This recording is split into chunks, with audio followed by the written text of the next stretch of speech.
Mia pressed her backpack straps tighter as she walked down the crowded hallway, her heart pounding with each step. Whispers followed her like a shadow, and she could feel the stares of classmates who didn't understand her family. She glanced sideways at her reflection in a classroom window. Her tightly curled hair framed a face that craved acceptance. Her mother had married James 2 years ago, and James, with his warm smile and gentle eyes, had become her stepfather. He was a tall black man whose presence commanded respect. But at her predominantly white school, respect was in short supply for anyone who looked like him. Every morning, Mia dreaded the moment when someone would snort behind her back or mutter a cruel joke about her different family.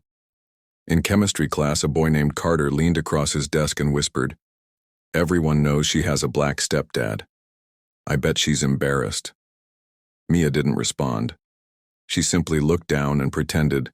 His words were the squeak of her shoe rather than the knife twist of his prejudice. She told herself that her family was normal, that love didn't require permission or validation. But every insult cut deeper than she let on. At home, the kitchen smelled like fresh-baked cookies and warm memories. James, her stepfather, stood at the counter wearing a faded Detroit Tigers cap, rolling out dough for chocolate chip cookies. Mia hovered by his side, watching as he spooned batter onto a baking sheet. He hummed an old Motown tune, and when she nudged closer, he winked and said, "You're going to be the first to try these." His voice was soft but steady, reassuring her that she belonged. Her mother bustled around, setting out milk glasses on the table, her eyes shining with love for both of them. Dinner was a noisy affair. The clatter of forks on plates, the hum of conversation, and James's hearty laugh filled the room.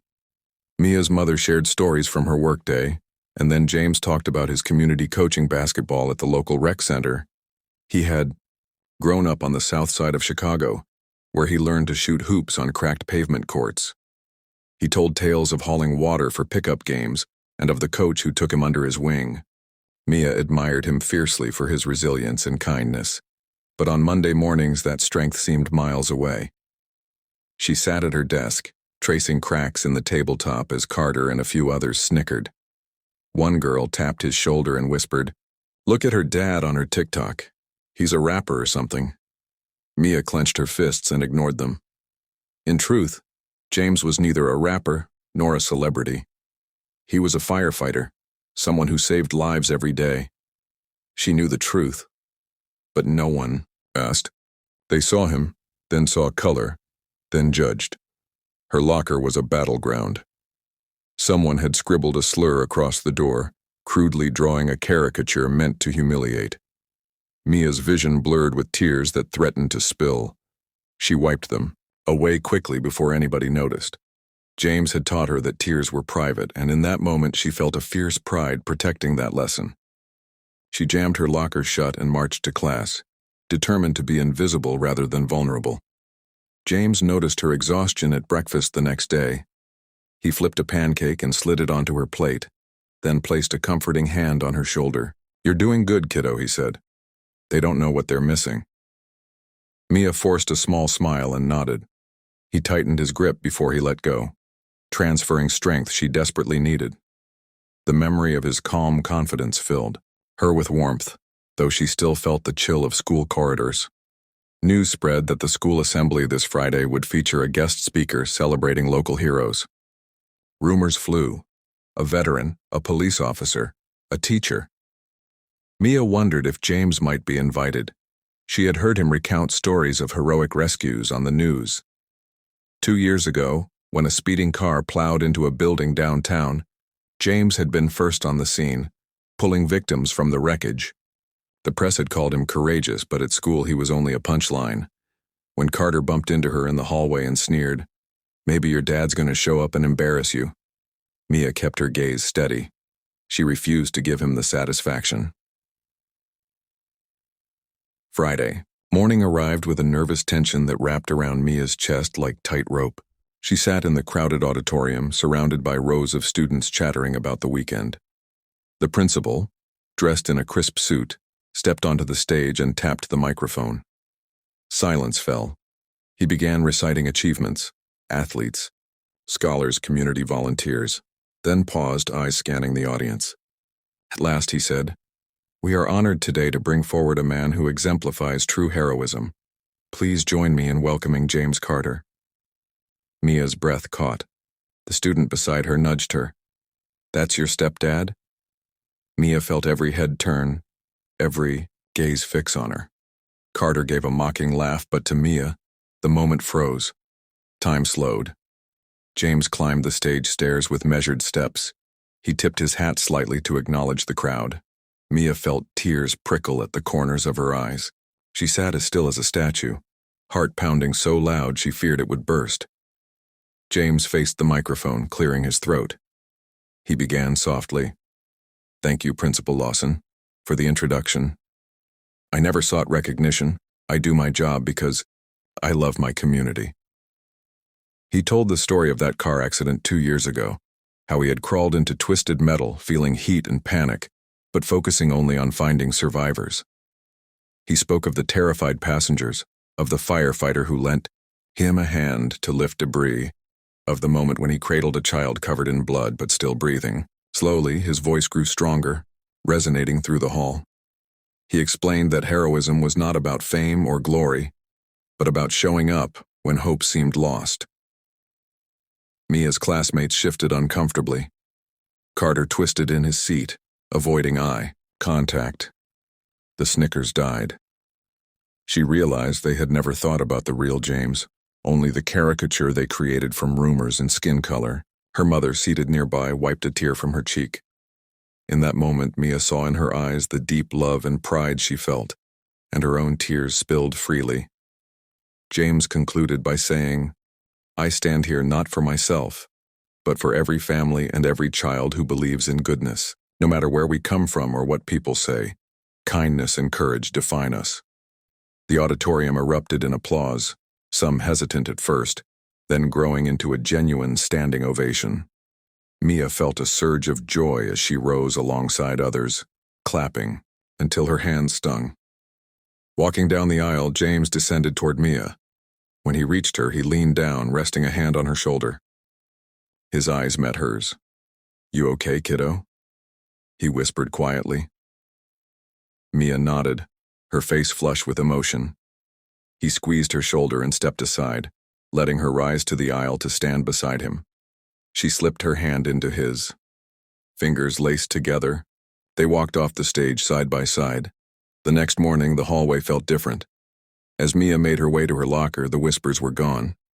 Instead, a group of girls approached her. One of them said, "I'm sorry for what I said about your stepdad. I didn't realize how amazing he was." Mia swallowed hard, recalling nights when she had sobbed to her mother about her loneliness. Now, here was a chance at normalcy. She offered a cautious smile and said, "Thank you. He is my hero." Carter approached, looking uncertain. He cleared his throat. Mia braced herself, expecting something cruel. But he said, "I wanted to say sorry, too. I was out of line." Mia blinked, she nodded, and he turned away. Relief washed through her skin. The walls that had seemed so cold and unwelcoming only days ago felt warm for the first time. In class, things shifted further.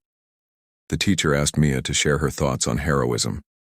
When she spoke about family and the courage it took for her stepdad to save lives, her voice was steady. Classmates listened, and afterward someone whispered, "You're lucky to have him." Mia looked over at James, who waved from the back of the room, standing to honor her. Pride swelled inside her chest.